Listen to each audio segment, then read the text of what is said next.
Hello everyone, कैसे हैं आप सभी लोग। होप सारे लोग बढ़िया और शानदार होंगे। तो चलिए, हम लोग बात कर रहे थे about the valuation of goodwill. ठीक है, वैल्यूएशन ऑफ गुडविल हमने देखा था भैया। गुडविल को वैल्यू करने के तीन मेथड्स हमारे पास हैं। फर्स्ट मेथड हमारा था सिंपल एवरेज प्रॉफिट मेथड, जिसके अंदर दो मेथड थे, यानी वो सिंपल एवरेज प्रॉफिट मेथड दो कैटेगरी में कैटेगराइज था।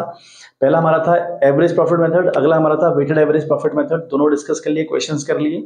अगला हमारा जो मेथड है that is super profit method, जिसके ऊपर हम लोग आजकल बात कर रहे हैं। आज इस वीडियो में भी हम सुपर प्रॉफिट के रिगार्डिंग ही बात करने वाले हैं, यानी सुपर प्रॉफिट मेथड से गुडविल किस तरीके से कैलकुलेट होती है, उसी टॉपिक के ऊपर बात करने वाले हैं। ठीक है, अगला हमारा थर्ड मेथड है कैपिटलाइजेशन मेथड, जो अगेन कैटेगराइज है दो कैटेगरी में। ठीक है, उसके ऊपर तो हम बाद में आपको बात करेंगे।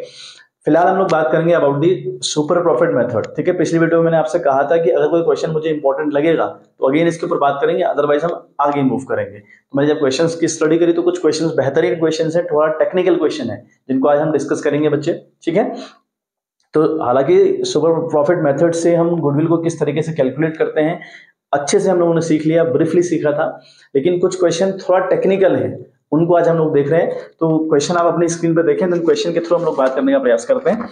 तो क्वेश्चन हमारे पास देखें क्या लिखा है कि on 1 April 2021 an existing firm had assets of ₹75,000 including cash of ₹5,000. Its creditor amounted ₹5,000 on that date. The firm had a reserve of ₹10,000 while partners capital account showed a balance of ₹60,000. If normal rate of return is 20% and goodwill of the firm is valued at ₹24,000, आपको goodwill firm की निकाल के दे दी है। करना क्या फिर हम लोग को, गुडविल निकाली कैसे है, at 4 years purchase of super profit, यानी सुपर प्रॉफिट मेथड को यूज करते हुए गुडविल निकाली है, वो है ₹24,000। आगे लिखता है कि find average profit per year of the existing firm, यानी इस फर्म का हमको एवरेज प्रॉफिट क्या रहा होगा ये निकालना है बच्चे। ठीक है बात, चलिए क्वेश्चन को ब्रेक करें, समझते हुए चलते हैं कि क्वेश्चन में बारीकियां क्या क्या है। ठीक है, सॉरी फॉर दैट, थोड़ा सा स्वास्थ्य ठीक नहीं है।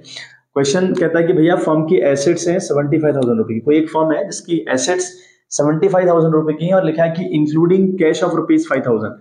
अब मुझे एक बात बताओ, एसेट्स में कैश इन्वॉल्व नहीं होता क्या? बिल्कुल इन्वॉल्व होता है भाई। अगर आपकी एसेट्स की हम लोग बात करें तो जितना भी कैश आपके पास होगा, जितना भी पैसा आपके बैंक में होगा, जो भी आपके पास होंगी चीजें, वो सारी आपकी एसेट्स हैं। तो ये खाली बात घुमाने के लिए आपको दे रखिए कि इंक्लूडिंग कैश दिया, ताकि आप कंफ्यूज करो, तो कंफ्यूज नहीं करना है। एसेट्स में कैश ऑलरेडी इंक्लूड होता है बच्चे। तो एसेट्स कुल मिलाकर कंपनी की ₹75,000 है। देन कहता है कि इट्स क्रेडिटर ऑफ ₹5,000, इसके जो क्रेडिटर हैं, क्रेडिटर का मतलब क्या, आउटसाइड लाइबिलिटीज, यानी इस एसेट से अगर हम क्रेडिटर को माइनस करेंगे, ये जो लाइबिलिटी है हमारी आउटसाइड की, अगर एसेट से माइनस कर दी जाए तो हम कैपिटल एम्प्लॉयड फाइंड आउट कर पाएंगे, कैपिटल एम्प्लॉय निकल जाएगी। और कैपिटल एम्प्लॉय क्यों चाहिए होती है, अगर आपको नॉर्मल प्रॉफिट कंपनी का चाहिए तो आपको कैपिटल एम्प्लॉय चाहिए। ठीक है, रिलेट कर पा रहे होंगे आप। पार्टनर्स का जो कैपिटल अकाउंट है वो बैलेंस शो कर रहा है कि पार्टनर्स के कैपिटल अकाउंट में कितना है बच्चे, ₹60,000। और एक बात बहुत इंपॉर्टेंट लिखी हुई है कि इस फर्म के पास रिजर्व है ₹10,000। ठीक है, तो जब हम कैपिटल एम्प्लॉय निकालते हैं ना, तो तीन तरीके हमारे पास है। ठीक है, एक हमारे पास क्या है कि हम टोटल एसेट्स लें और माइनस करें आउटसाइड लाइबिलिटीज, जैसा कि ये हम बता रहे हैं कि भैया एसेट 75 की हैं, आउटसाइड लाइबिलिटीज कितने की है, 5,000 की। दोनों को माइनस करोगे तो आपके क्या निकलेंगे बच्चे, आपकी कैपिटल एम्प्लॉय निकल जाएगी। दूसरी बात क्या होती है, आप जितने भी कंपनी के पार्टनर्स हैं उन सबकी कैपिटल को ऐड कर दीजिए, उनका एग्रीगेट निकाल दीजिए, तब भी आप कैपिटल एम्प्लॉय फाइंड आउट कर सकते हैं। दूसरा मेथड। तीसरा मेथड हमारा जो है वो ये है कि अगर क्वेश्चन में आपको रिजर्व भी दिया हो ना, अगर आपको क्वेश्चन में रिजर्व भी दिया हो तो जितने पार्टनर्स की कैपिटल होगी वो ले लोगे आप, और जितने आपके रिजर्व्स होंगे उनको भी ले लोगे। दोनों को ऐड करके भी कैपिटल एम्प्लॉय निकलती है, क्योंकि रिजर्व भी कैपिटल एम्प्लॉय का पार्ट होता है। आई बात समझ में? तो अब देखें, अगर हम इस कंपनी के कैपिटल एम्प्लॉय की बात करें ना, तो एसेट्स है 75,000 की और आउटसाइड लाइबिलिटीज है ₹5,000 की। तो एसेट्स में से लाइबिलिटी अगर जाएगी तो कैपिटल एम्प्लॉय आती है, तो कितनी आएगी, 75 से 5 चला जाएगा तो 70 आएगा, यानी ₹70,000 आएगी। सेम यहाँ देखिए, कैपिटल का बैलेंस कितना दिखा रहे हैं, ₹60,000। रिजर्व कितना है कंपनी के पास, ₹10,000। मैंने कहा कि कैपिटल और प्लस रिजर्व मिलाकर भी कैपिटल एम्प्लॉय आती है, क्योंकि रिजर्व कैपिटल एम्प्लॉयड का पार्ट होता है। तो दोनों को मिलाकर तब भी कितना आएगा, 70,000। यानी इस कंपनी के जो कैपिटल एम्प्लॉय है वो ₹70,000 है। आगे कहता है कि जो कंपनी का नॉर्मल रेट ऑफ रिटर्न है दैट इज 20%। ठीक है, ये है आपका NRR, यानी नॉर्मल रेट ऑफ रिटर्न आपका कितना है, 20%। तो ये नॉर्मल रेट ऑफ रिटर्न और कैपिटल एम्प्लॉय हमको चाहिए होता है if you want to find out the normal profit. फिर दिया है कि जो गुडविल है फर्म की, जो कि कैलकुलेट करी गई है बाय सुपर प्रॉफिट मेथड, ठीक है, इसमें नंबर ऑफ ईयर परचेज कितने हैं बच्चे, 4 हैं। तो ये मेथड से गुडविल आई है आपकी 24,000 रुपए, और हमको क्या फाइंड आउट करना है, फिर हमको निकालना है एक्चुअल एवरेज प्रॉफिट कह लें या हम सिर्फ एवरेज प्रॉफिट कह लें, ये हमको फाइंड आउट करना है। क्लियर है बात? होप सो क्वेश्चन क्या कह रहा है इतना तो समझ में आ गया होगा। ठीक है बच्चे, चलिए देखिए, तो सुपर प्रॉफिट मेथड को यूज करते हुए अगर हम गुडविल को फाइंड आउट करना चाहें, we are having a formula that is SP into number of year purchase. Clear है? तो एसपी हमारे पास फिलहाल तो नहीं है, लेकिन हमें गुडविल दे रखी है। फर्म की गुडविल कितनी है बच्चे, 24,000 रुपए। ठीक है, ये 24,000 को हमने लिखी। अच्छा, हम यही मेथड क्यों फॉलो कर रहे हैं, इसी मेथड को क्यों लिख रहे हैं भैया, क्वेश्चन ने कहा है कि गुडविल आई है बाय सुपर प्रॉफिट मेथड। ठीक है बात, तो ये एसपी तो हमको नहीं पता, तो एसपी को एज इट इज रखो, into number of year purchase पता है दैट इज 4, तो यहाँ 4 रखो। आ गई बात समझ में? अब देखें क्या करेंगे आप, 24,000, ठीक है, ये जो 4 है ना मल्टीप्लाई हो रहा है ना, एसपी इंटू 4 हो गया ये। ठीक है, तो ये कैसा बन गया, देखो आप ऐसे समझो, ये हो गया आपका 4 एसपी। अगर हम इनको मल्टीप्लाई करेंगे ना, एसपी और 4 को मल्टीप्लाई करेंगे तो क्या बनेगा, 4 एसपी बनेगा कि नहीं बनेगा, बनेगा कि नहीं बनेगा, बिल्कुल बनेगा। अब हम क्या करेंगे, 24,000, अब ऐसे कंडीशन आ जाए ना, ये 4 के साथ एसपी आ गया तो ये 4 इसके नीचे आ जाएगा और इक्वल टू आ जाएगा एसपी। ठीक है बात, आ रही है बात समझ में? अब अगर इसको कट करेंगे तो 6 4 जार 24 होता है। ठीक है, तो ये हमारी जो एसपी आई ना बच्चे, जो हमारी एसपी आई वो तो आई हमारी 6,000 रुपए, यानी सुपर प्रॉफिट हमारा आ गया 6,000 रुपए। क्लियर है बात? सुपर प्रॉफिट हमारा कितना आ गया बच्चे, 6,000 रुपए। ठीक है बात, समझे बात को? थोड़ा सा क्वेश्चन मैंने कहा पहले ही कहा था कि टेक्निकल क्वेश्चन है, मतलब थोड़ा सा डिफरेंट वे में क्वेश्चन पूछा हुआ है। ठीक है, एसपी हमारे पास आ गया। अब अगर हम एसपी की बात करें ना बच्चे, तो एसपी हमारा आता है actual average profit minus normal profit. बात क्लियर है? ये भी फॉर्मूले आपको रटे हुए होने चाहिए। मैंने पहले आपको कहा था कि फॉर्मूले आपके बिल्कुल कंफर्म हो, क्लियर हो। तो एसपी का मतलब हुआ एएपी माइनस एनपी। अब एसपी तो हमारा आ गया भाई 6,000 रुपए आ गया, एएपी हमको नहीं मालूम और साथ में एनपी भी हमको नहीं मालूम। ठीक है, एनपी का हमें क्या पता है एनपी क्या है। अब एक बात और देखें, अब अगर हम बात करें ना एनपी कैसे निकलता है, ये नो वेरिएबल की भैया एनपी के लिए हमको क्या चाहिए होता है, एनपी अगर हम निकालना चाहें तो हमें चाहिए होता है कैपिटल एम्प्लॉयड। एक तो बात हमें कैपिटल एम्प्लॉयड चाहिए होती है। ठीक है, capital employed into normal rate of return. ठीक है, और अपॉन करते हैं हम लोग 100। आ रही बात समझ में? अच्छा, अब एनपी निकालना यहाँ बड़ा इजी है क्योंकि कैपिटल एम्प्लॉय हमारे पास 70,000 रुपए। दोनों में से आप देख लीजिए, मैंने कहा था एसेट से आप लाइबिलिटी को लेस कर लीजिए, या ये जो फर्म की टोटल कैपिटल है और जो प्लस रिजर्व है, तब भी कितना आ रहा है आपका, दोनों कंडीशन में 70,000 आ रहा है कि नहीं आ रहा? तो ये 70,000 आपकी कैपिटल एम्प्लॉय हो गई, और नॉर्मल रेट ऑफ रिटर्न इस क्वेश्चन में दिया हुआ है कि भाई 20% है। ठीक है, तो अगर आप निकालेंगे तो ये आएगा आपका 14,000 रुपए, मतलब आपकी जो एनपी है वो तो आ गई 14,000 रुपए। क्लियर है बात? तो अब आप देखें, इस यहाँ पुट करें इसको, तो 6,000 आपने यहाँ पे रखा बच्चे, इक्वल टू एएपी तो आपको नहीं पता, बट एनबी आपको पता है, आप 14,000 रुपए आ गई है। क्लियर है बात समझ में आ रही है? अच्छा, फिर हम ये 6,000 को एज इट इज यहाँ पे रखें, और ये जो 14,000 रुपए है ना, जो इक्वल टू के उधर है ना, ये भी न्यूमेरिक फॉर्म है, ये भी न्यूमेरिक फॉर्म है, ये अल्फाबेट है, तो इस वाले न्यूमेरिक को इधर लेके आओगे ना, ये इक्वल टू के उधर अगर फिगर माइनस के होते हैं तो यहाँ आने पर वो प्लस के आते हैं, अगर उधर प्लस के हों, अगर यहाँ लेकर आओगे इक्वल टू के इधर, तो वो हो जाएगा आपका प्लस का, मतलब माइनस वाला यहाँ या प्लस का हो जाएगा, और प्लस वाला यहाँ आ जाएगा तो माइनस का हो जाएगा। ये हालांकि माइनस का है, तो ये इक्वल टू के इधर आएगा तो प्लस हो जाएगा, प्लस 14,000 और इज इक्वल टू आपका एएपी, मतलब एक्चुअल एवरेज प्रॉफिट कह लो या एवरेज प्रॉफिट कह लो, दोनों को ऐड किया तो आया 20,000 रुपए। तो हमारा जो इस कंपनी का एक्चुअल एवरेज प्रॉफिट है ना बच्चे, वो कितना आया, 20,000 रुपये आया। आई बात समझ में? तो ये हमें इस टेक्निक से क्वेश्चन सॉल्व करना था, हालांकि है कुछ नहीं, वो आप कर लोगे, थोड़ा सा मैथमेटिक्स चाहिए होती है इसमें हल्की सी, और वो हम सबकी होती है भाई, after all we are from the commerce background, तो हमारा इतना मैथ्स ठीक ठाक होता है, तो थोड़ा सा टेक्निकल क्वेश्चन एग्जाम में कई बार आ जाते हैं, तो आपको ऐसे क्वेश्चन भी आने चाहिए। ठीक है बात? तो एक क्वेश्चन के ऊपर हम ऐसे ही क्वेश्चन के ऊपर एक और बात करेंगे, और अगर आपको कुछ क्वेश्चन और मिलते हैं आपकी बुक में, प्लीज उनको प्रैक्टिस करिएगा, प्रैक्टिस का ही सारा खेल है। और सुपर प्रॉफिट मेथड के जरिए मैंने जब गुडविल आपको फाइंड आउट करनी सिखाई थी, वहां पर भी सारे क्वेश्चन मैंने अटेंड नहीं किए, कुछ क्वेश्चन छोड़े थे आपके लिए।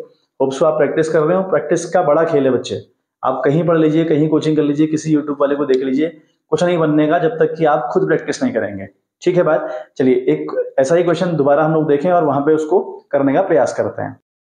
देखिए बच्चे, क्वेश्चन देखें आप अपनी स्क्रीन पे, दिया है average profit of a firm during the last few years is ₹2 lakh and the normal rate of return in a similar business is 10%, if the goodwill of the firm is ₹2,50,000, firm की goodwill हमको दे रखी है वो 2,50,000 रुपए है at 4 years purchase of super profit, यानी यहाँ गुडविल निकाली है by super profit method use करते हुए। फिर लिखा है find the capital employ by the firm, यानी फर्म की जो कैपिटल एम्प्लॉयड है वो कितनी होगी, इसके ऊपर क्वेश्चन ने बात करी है। तो हमें अल्टीमेटली कैपिटल एम्प्लॉयड निकालनी है, ठीक है बात। आइए क्वेश्चन को ब्रेक करें और समझें कहानी क्या है। किसी कंपनी की जो एएपी है, मतलब जो एक्चुअल एवरेज प्रॉफिट कह लो या एवरेज प्रॉफिट कह लो, कितना है बच्चे, वो 2 लाख रुपए है। बात समझ आ रही है, ये आपका 2 लाख रुपए दे रखा है। अच्छा, normal rate of return in the similar business आपका कितना है बच्चे, 10% है, ठीक है बात। गुडविल निकाली है 2,50,000 रुपए और गुडविल निकाली है by using super profit method, ठीक है बात। अच्छा, नंबर ऑफ ईयर परचेज हमें दे रखे हैं 4, हमें निकालनी है भाई कंपनी की कैपिटल एम्प्लॉय कितनी होगी, ठीक है। आइए पुट करें। गुडविल का फॉर्मूला होता है बाय सुपर प्रॉफिट मेथड की अगर हम बात करें तो गुडविल का फॉर्मूला है SP into number of year purchase. अब गुडविल हमें दे रखिए बच्चे 2,50,000 रुपए, क्लियर है बात। आगे एसपी की बात करें तो एसपी ऑब्वियसली बात है नहीं गिवन है, into number of year purchase की बात करें तो हमें वो 4 दिया हुआ है, ठीक है। बात समझ में आ रही है। अब देखो सेम कहानी वही अभी जो पिछले कहानी बताई थी, 2,50,000 रुपए तो यही रहेगा, है ना। ये जो 4 है ये इसके नीचे आके इज इक्वल टू एसपी रहेगा, ठीक है। अब अगर आप इसको कट आउट करते हैं, आई थिंक 62,500 की समथिंग कुछ आना चाहिए। 6 चौको 24 और 4 दूना 8, 4 पंजे 20, यानी यार आपका 62,500 यानी 62,500। देख लीजिए एक बार, इट इज 62,500 हमारी बच्चे एसपी आ रही है। तो हमारी एसपी तो आ गई एसपी। अब एसपी आती है actually actual average profit minus normal profit, यानी एनपी, ऐसे आती है। चलिए एसपी मैंने कितनी है यहाँ पे आई है 62,500। अब एक्चुअल एवरेज प्रॉफिट हमारे क्वेश्चन में गिवन है क्या, बिल्कुल गिवन है। ये हमारा 2 लाख रुपए, तो रखा हमने 2 लाख रुपए, तो यहाँ पे रखा 2 लाख रुपए। अब नॉर्मल प्रॉफिट आपको गिवन है क्या, नहीं गिवन है ना। आपको गिवन है क्या नॉर्मल प्रॉफिट, तो भाई नहीं गिवन है, ठीक है, ठीक है बात। अब आप क्या करेंगे देखिए, अब आप देखो क्या करोगे, 62,000, ठीक है, 500, ठीक। इस 2 लाख को इधर लेके आओगे, ये पॉजिटिव फिगर है, प्लस का फिगर है, तो यहाँ के क्या हो जाएगा, माइनस का फिगर हो जाएगा। माइनस 2 लाख रुपए लिखोगे और इक्वल्स टू आप लिखोगे माइनस का एनपी, ठीक है। अब देखो जो 62,500 ये पॉजिटिव फिगर है और ये 2 लाख है नेगेटिव फिगर, यानी ये प्लस है और ये माइनस है। प्लस माइनस, एक प्लस में और एक माइनस, प्लस माइनस बच्चे माइनस होता है, यानी अल्टीमेटली इन दोनों को लेस करना पड़ेगा। अब अगर 62,500 से आप 2 लाख रुपए लेस करते हैं ना बच्चे, ठीक है, तो ये आपका आ रहा है 1,37,500, ठीक है। ये आ रहा माइनस 1,37,500। माइनस क्यों, जब छोटे फिगर से बड़े फिगर को लेस करो तो माइनस में ही आएगा आंसर, इधर माइनस का एनपी है, ठीक है। तो अल्टीमेटली अब क्या होगा, माइनस से माइनस हो जाएगा कैंसिल, तो एनपी की वैल्यू आएगी 1,37,500, ठीक। एनपी की वैल्यू तो गुरु ये आ गई। अच्छा, अब एनपी ये आ गई, हमें निकालना क्या है, हमें तो कैपिटल एम्प्लॉय निकालना है, ठीक है। हमें एनपी पता चल गया, एनपी निकाल दिया, एसपी पता चल गया, सब कुछ कहानी सारी हो गई है। देखो जब तक एसपी पता नहीं चलती ना, अगर हमें एसपी नहीं पता चलती तो हम गुरु यहाँ पर, अगर हमें एसपी नहीं निकाल पाते ना, तो यहाँ कंफर्म तौर पे हम नॉर्मल बिल निकाल पाते हैं, क्योंकि नॉर्मल के लिए भी कहीं ना कहीं एसपी का यूज किया जाता है। मतलब एसपी का यूज किया गया था, एसपी का formula actual average profit minus NP हुआ, तो हमें यहाँ जब एसपी पता चला तो एसपी यहाँ पर एक्चुअल एवरेज दिया था, तब जाकर एनपी आया। अब जैसे ही एनपी आ गया, एनपी की हेल्प से कैपिटल एम्प्लॉय फाइंड आउट हो सकती है, क्योंकि एनपी का जो फॉर्मूला है ना बच्चे, वो है आपका कैपिटल एम्प्लॉयड, ठीक है। समझने का प्रयास करिएगा, पूरे तारे जुड़ी हुई हैं आपस में। तो कैपिटल एम्प्लॉयड, ठीक है, into normal rate of return upon 100, ये हमारा फॉर्मूला होता है। अब जो एनपी है तो हमें पता है भाई एनपी कितनी है, एनपी कितनी है 1,37,500, तो लिखी 1,37,500 लिख दी। कैपिटल एम्प्लॉय आपको नहीं पता, ठीक है, is equal to capital employ तो बच्चों आपको नहीं पता, कैपिटल एम्प्लॉयड तो आपको नहीं पता, ठीक है। ये हम फाइंड आउट कर रहे हैं actually. Normal rate of return इस बिजनेस के अंदर 10% है और 10/100, ये हमारा मामला हो गया। चलिए, तो अब ये 10 10 100, 10 टाइम कट गया, कटा। अब इस 10 का और इसका क्या कनेक्शन है भाई, अभी होता है ये होता है क्रॉस मल्टीप्लाई। इस देखो कैसे, 1,37,500 इज इक्वल टू सी लिख दे रहा हूँ मैं शॉर्ट में, हाँ सी चलता नहीं है, मैं सी लिख दे रहा हूँ, कैपिटल एम्प्लॉय अपॉन 10। आया कि नहीं आया ऐसा, आया कि नहीं आया ऐसा भाई, यहाँ तो 1 आ गया ना, तो कैपिटल एम्प्लॉय को 1 से मल्टीप्लाई किया तो कैपिटल एम्प्लॉयड आई, और ये 10 रिमेनिंग है नीचे का, ये लिख दिया। अब इसके नीचे आप 1 लगा के इनको करेंगे क्रॉस मल्टीप्लाई। क्रॉस का मतलब है ये 1,37,500 इस 10 से मल्टीप्लाई होगा और ये C मल्टीप्लाई होगा इस 1 से, तो 1,37,500 तो यही है, एक जीरो और पुट कर दो, लो, है ना, तो ये बन गया आपका 13,75,000 रुपए, है ना। ये क्या आई हमारी कैपिटल एम्प्लॉयड आई।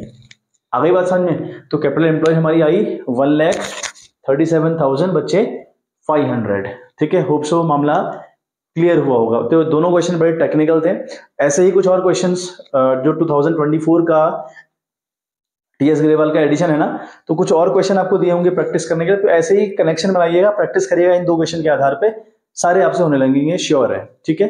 तो कुछ और मतलब एक क्वेश्चन मेरे को और लग रहा है important, which is from the past adjustment of super profit. एक टॉपिक आपको दिया होगा past adjustment of super profit.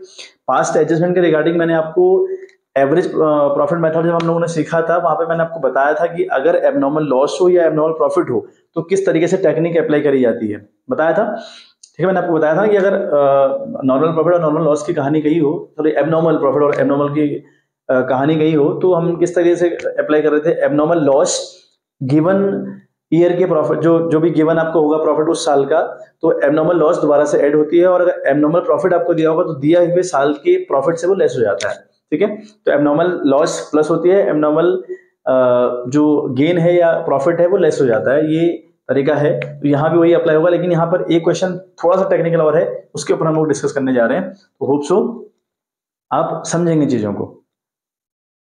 तो क्वेश्चन देखें बच्चों आप, ठीक है। अगेन थोड़ा सा क्वेश्चन टेक्निकल हो जाता है, अच्छा क्वेश्चन है। क्वेश्चन हमसे कहता है कि average profit earned by a firm of ₹1 lakh, यानी किसी फर्म का जो एवरेज प्रॉफिट है वो 1 लाख रुपए है, which includes under valuation of stock of ₹40,000 on an average basis. The capital invested in the business is ₹6,30,000 and the normal rate of return is 5%. Calculate goodwill of the firm on the basis of 5 times the super profit.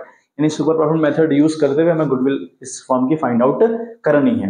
देखें यहाँ बहुत मजेदार बात क्या दी हुई है, देखो actual average profit firm का दिया है 1 लाख रुपए, सही समझ में आ रहा है, लेकिन लिखा है कि includes under valuation of stock. अब ये जो अंडर वैल्यूएशन ऑफ स्टॉक है, इसके क्या मीनिंग है, इससे क्या इंपैक्ट पड़ता है, मतलब होता है क्या अल्टीमेटली, ठीक है। अंडर वैल्यूएशन, एक वर्ड है आपका अंडर वैल्यूएशन और एक वर्ड आएगा ओवर वैल्यूएशन, ठीक है।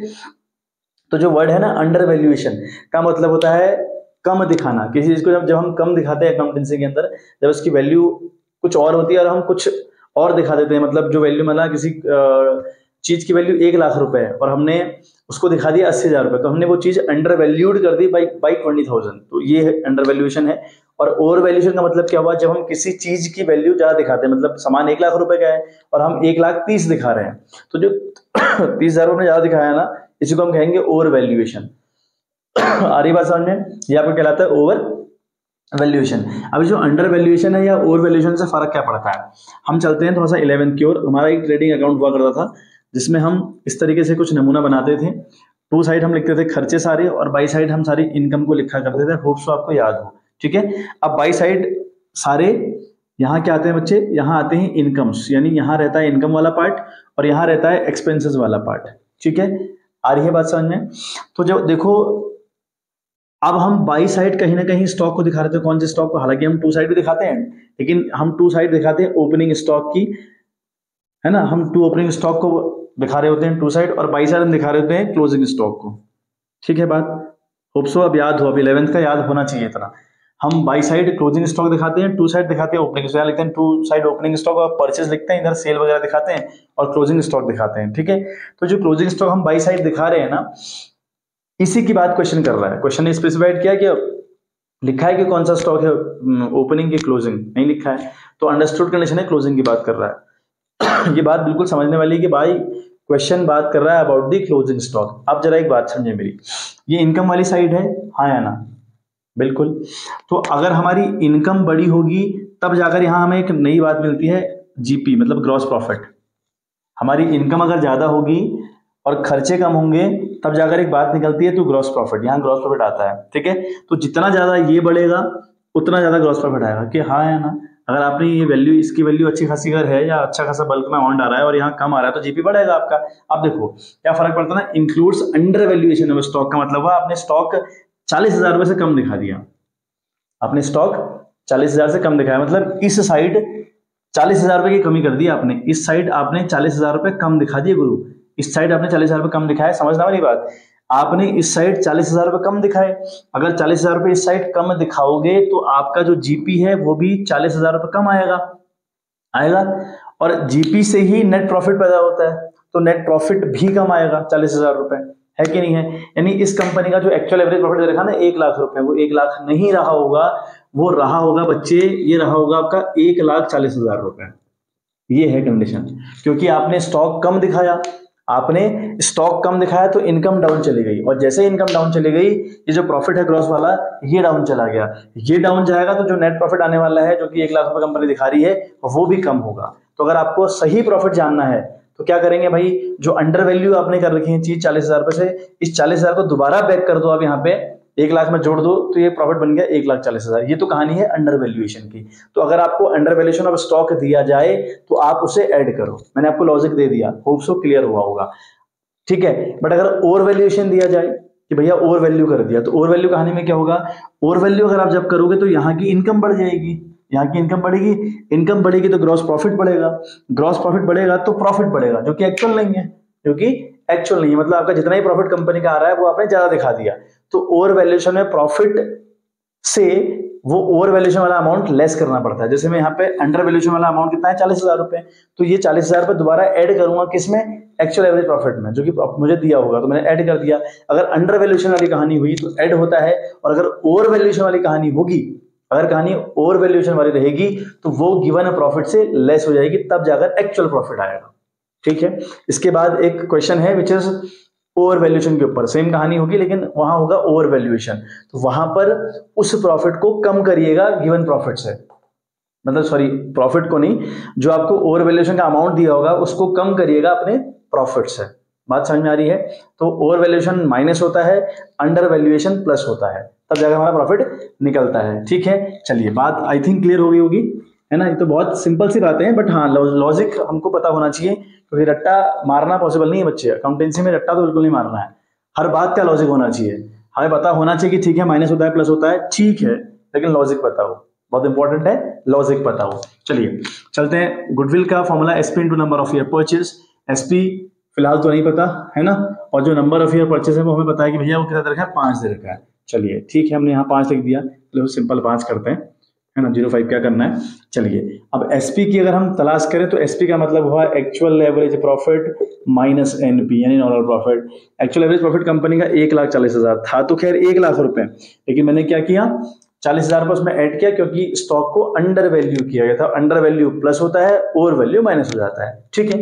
1,40,000 यहाँ पे हमने ऐड कर दिया, सॉरी ये मतलब 1 लाख में 40,000 ऐड किया, तो ये बन गया 1,40,000।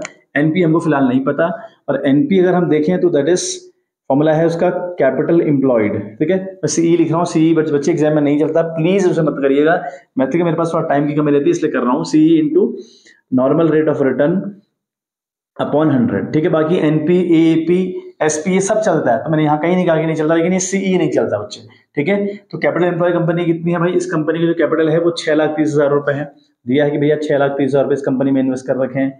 नॉर्मल रेट ऑफ रिटर्न है भैया 5%, ये भी ले लिया, ठीक है। तो बच्चे कितना आता है देखते हैं एक बारी, ये कितना आ रहा है एनपी हमारा, तो हमारा ये आएगा 5,000 5,015 कैरी 1 6,30 और एक 31, यानी 31,500 हमारा आ गया बच्चे एनपी, ठीक है। तो ये अब आना चाहिए 31,500, ये हमारा आ रहा है मामला, तो ये 1,08,000 के समथिंग कुछ आएगा, ठीक है। ये हमारा आ रहा है बच्चे 1,08,500 रुपया, ठीक है। ये दोनों को लेस करके आ रहा है 1,08,500, यानी जो हमारा एसपी आया ना बच्चे, जो हमारा एसपी आया वो कितना आया है, वो आया 1,08,500, ठीक है। तो रखे हैं एसपी को इधर 1,08,500 आपने रखा, करें 5 से मल्टीप्लाई, कोई दिक्कत नहीं है। 5,000 5,000 525 कैरी 2 8 40 2 4 5 5,42,500, ठीक है। मैं आंसर देख ले रहा हूँ कि ये आ रहा है कि नहीं आ रहा है, ये आ रहा है, बिल्कुल सही है, 5,42,500 आपका बच्चे आंसर आ गया, ठीक है बात। तो ये क्वेश्चन था, स्क्रीनशॉट आप ले लीजिए, फिर हम लोग आज का जो सेशन है वो समाप्त करें। और सुपर प्रॉफिट मेथड के रिगार्डिंग जितने भी क्वेश्चन टेक्निकल हैं, इंपॉर्टेंट हैं, थोड़ा टफ मेरे को लगे आपके लिए पढ़ेंगे तो मैंने सारे किए, ठीक है। तो ऐसे ही हम लोग बात करेंगे अगले मेथड के ऊपर, जो हमारा कैपिटलाइजेशन मेथड है। उसमें दो मेथड हमारे पास रहेंगे, कैपिटलाइजेशन ऑफ सुपर प्रॉफिट और कैपिटलाइजेशन ऑफ एवरेज प्रॉफिट। तो दोनों के ऊपर डिस्कस करेंगे बहुत आराम से, अच्छे से डिस्कस हम लोग करेंगे ये क्वेश्चन। जस्ट इसके बाद एक क्वेश्चन और है which is about the over valuation. तो ओवर वैल्यूएशन में कम करना है, अंडर वैल्यूएशन में प्लस करना है। होप समझ में आ गया होगा, उसे भी ट्राई करिएगा, ठीक है। चलिए आज के लिए बच्चों इतना ही, मिलते हैं आपसे इन द नेक्स्ट वीडियो, तब तक के लिए bye bye, have a good day.